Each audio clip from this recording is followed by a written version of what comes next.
So you will need your printables printed out onto some light cardstock, I can't speak, some baker's twine, a needle, some brads, so this is what they look like, some scissors, and of course some colouring pencils. Okay, so you've coloured in your Scarecrow. Now it's time to cut out all your pieces. Now again, as per usual, I'm going to fast forward, skip forward to where I've cut it all out, and then we'll get to the actual assembly. Okay, so your Scarecrow is all coloured out and coloured in and cut out. Now you take a hole punch, look at the back to make sure you get the position right, and hole punch your pieces.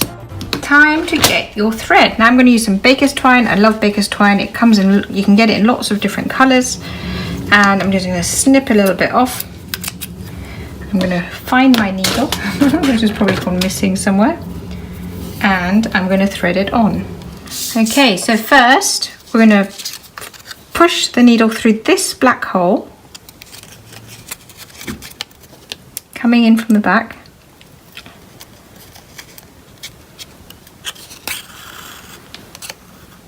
and then through this hole here.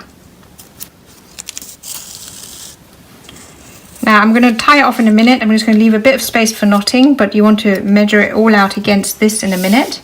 So let's just have that ready, and we'll repeat the same for the legs.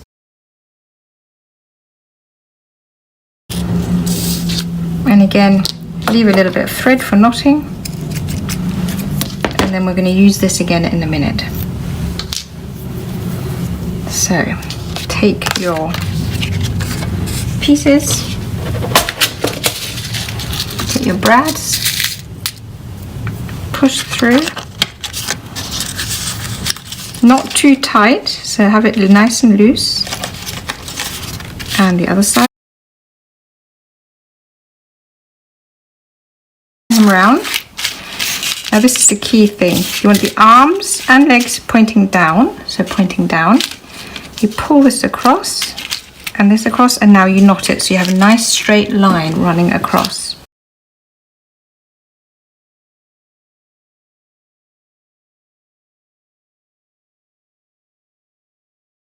You need to secure this so you've got a nice eye shape